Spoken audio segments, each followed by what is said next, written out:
Baik, selamat berjumpa dengan saya, Toto Sugiyarto.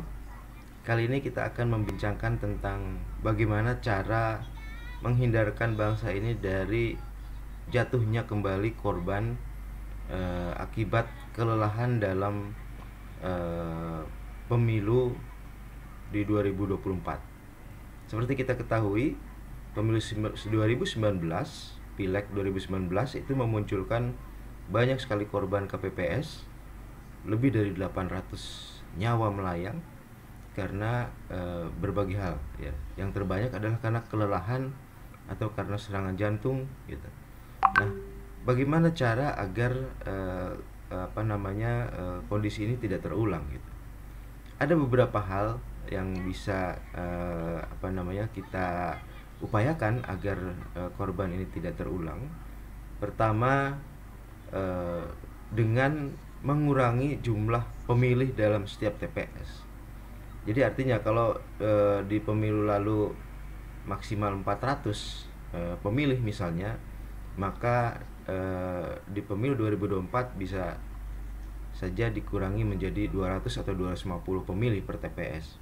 Dengan demikian, pekerjaan jauh berkurang dan kemudian tentu kelelahan tidak akan muncul pada setiap person yang sedang memproses rekapitulasi hasil pemilihan suara tersebut.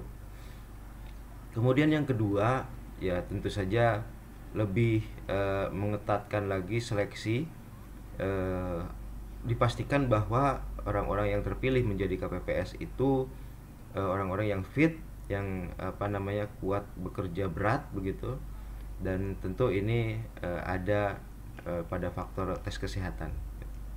Nah, itu kedua. Kemudian ketiga, bisa dengan mengupayakan agar rekapitulasi ini dilakukan secara elektronik.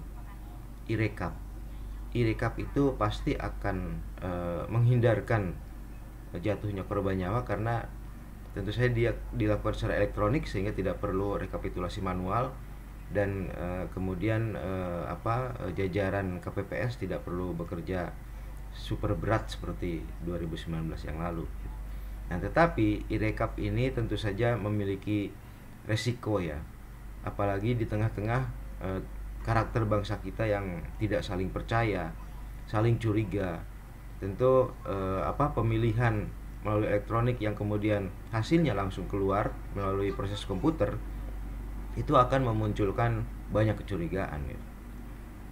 Kecurigaan salahnya algoritma, kecurigaan sengaja karena kecurangan gitu ya. Dan kalau ini terjadi, maka tentu saja legitimasi dari pemilu itu bisa hilang gitu. Itu resikonya. Jadi kalau mau melakukan e-rekap, maka KPU harus memastikan bahwa KPU dipercaya 100% oleh kontestan, oleh orang-orang yang terlibat dalam kepemiluan, berbagai stakeholder dan lain sebagainya. Kalau trust itu sudah terbangun, baru e-rekap itu bisa dilakukan. Tetapi kalau tidak yakin bahwa trust itu sudah terbangun, maka ya rekap bisa secara manual, tetapi tentu saja dengan berbagai upaya tadi, pengurangan jumlah pemilih di TPS, kemudian seleksi yang lebih baik dalam rekrutmen KPPS, dipastikan bahwa mereka fit, jantungnya sehat gitu ya, dan tidak memiliki penyakit-penyakit bawaan.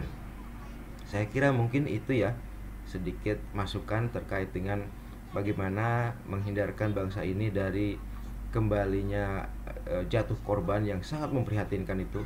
800 lebih nyawa melayang karena proses rekapitulasi di KPPS di tahun 2019 lalu. Baik, terima kasih. Saya kira itu pembahasan kita kali ini terkait dengan upaya untuk menghindarkan jatuhnya korban jiwa dalam proses pemilu di 2024. Terima kasih. Jangan lupa like dan subscribe.